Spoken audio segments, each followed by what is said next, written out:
Good morning, Ram Ram દૈરા ને જય મુરલીધર, જય દ્વારકાધીશ. કેમ છો બધા મજામાં જશો ને? ઓલરેડી આપણે પણ મજામાં જ છીએ. હવે આજના નવા વ્લોગમાં આપનું સ્વાગત છે. હાલો બતાવ્યું આજનો પ્રોગ્રામ. આપણે જવાનું છે બિલેશ્વર. ત્યાં લુદરી છે અમદભાઈની, તો હાલો આપણે જઈ આવી. બિલેશ્વર મહાદેવના દર્શન કરતા આવીએ આજ.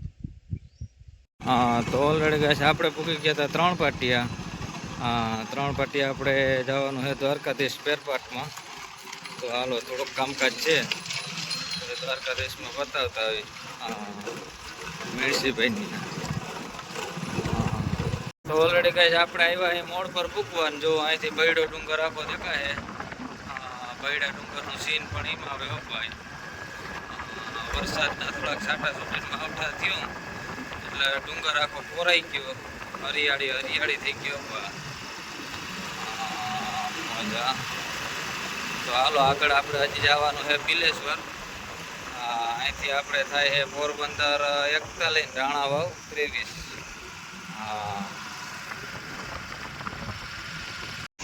તો ઓલરેડી કાંઈ આપણે રાહુલભાઈને ઘરેથી નીકળ્યા છે મોડ પર. અત્યારે ટાઈમ નથી, રિટર્નમાં પાછા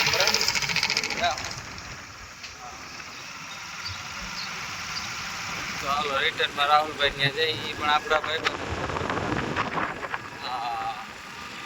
તો ઓલરેડી ગાઈસ આપણે પૂકી ગયા હતા બિલેશ્વર મહાદેવ મંદિરે. તો હાલો અંદરનો નજારો આગળ બતાવીએ આખો તમને. તો જો રામસિંહભાઈ અહીંયા બેઠા છે અને આ બાજુ બધો આખો મંદિરનો નજારો છે એમને. હાલો બતાવીએ એમને.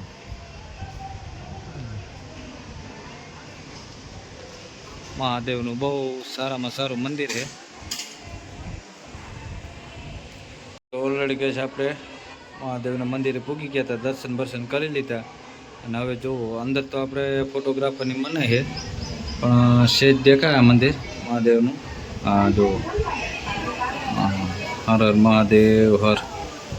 જો મંદિરના ભોળાનાથના દર્શન કરી લીધા.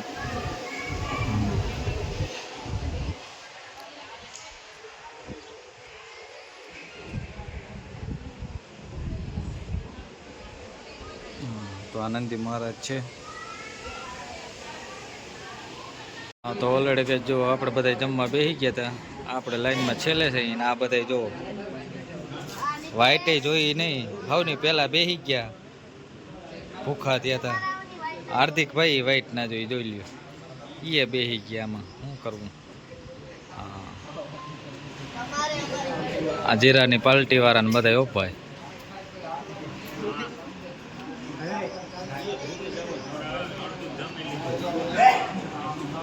તો ઓલરેડી ગાઈસ વાઇટ જોઈ જઈને આપણે આવી ગયો વારો છે ટેબલ પાસે. હવે નજીક ભૂગ્યા ભાઈ જમવામાં. લાઈનમાં બહુ લાંબી હતી. હરેશભાઈ અહીંયા છે જ કામકાજમાં. આ બાજુ બધું જમણવાર ચાલુ જ છે ઓલરેડી કમ્પ્લીટ. મામાની બધા બેસી ગયા છે.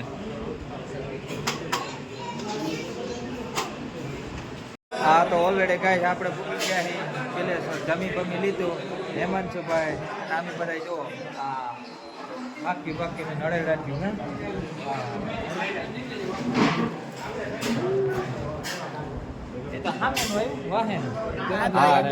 ઓલરેડી ગેસ અમે બધા જમી લીધું. જમીન બધા બેઠા છે. જો એક સેકન્ડ, અમે નથી જઈમું, તમે જઈમું છે ભાઈ એવું છે કા. તો જો જમીન આ બધી દાયરો બેઠો. અને આપણે રીલ બનાવવાની છે એટલે બધા થઈ ગયા ભેગા. કોમેડી રીલ બનાવી ને. તો ઓલરેડી ગાય આપણે ખાઈ પી અને બેઠા હતા વડલા ને સાંઈ. આ દારો ટીક્યા હબાવના લુદરી ખાવા આવ્યા હતા. ખાઈ ગયા. કેટલા ખાધા? એકડો વાહી મીંડો દાબી ગયા લાડવા. લાડવા દાબી દો સાંઈ બેઠા.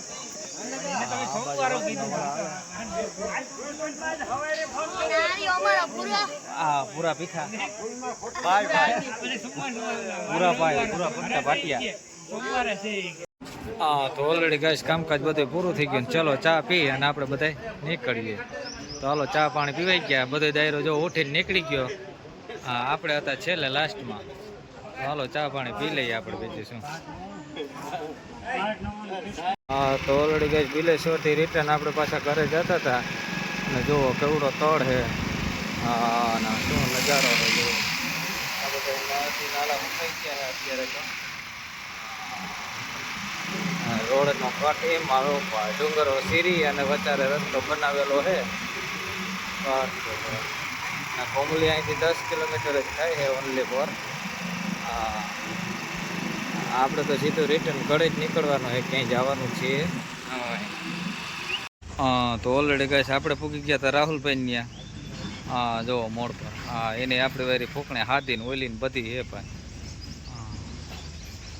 જો એ પટ્ટા બદલાવે છે, ધાર દેવા જવાની છે મગની. ચાલો ફૂકણીનો ફેરફાર કરી લઈએ. એની ફોન હક નથી લેવા દેતા આપણી વારી.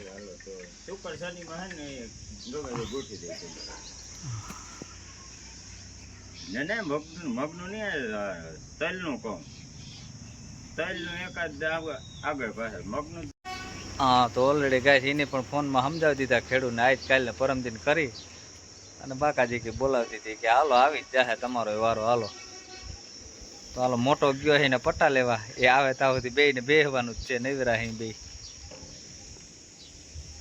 હા તો ઓલરેડી ગાય આપણે આવતા હતા અને રસ્તામાં જો આપણે હુદાભાઈ ભટકી ગયા હતા. તે વાંધો નહીં હાલો. તો એ જાય છે મગ કાઢવા આપણે જતીનભાઈના. હા તો હાલો એ મગ કાઢી આવે બીજું શું. હા તો બાકાજી કી બોલાવી નાખે બીજું શું હોય પા. હા તો એક તારું હાલે જ છે ભાઈ. હા મગમાં હાલ્યો ભાઈ. હા મોજ. હા તો ઓલરેડી ગઈ જો સાગરભાઈ ની હાલે છે પાસે જ મગમાં ફૂકણી. આ જંગીરો બાકાજી કી બોલાવી નાખવાની છે. હાલો મગ દેખાડી જો મોહરલ છે એ કાઢવાનું છે ને આ બાજુનું છે એ કાઢવાનું છે પછી ડારા. હા જો સાગરભાઈના મગ અને ખારીઓ આવે ભાઈ, એમાં કઈ ઘટે જ નહીં હો ભાઈ. ધોધ માર.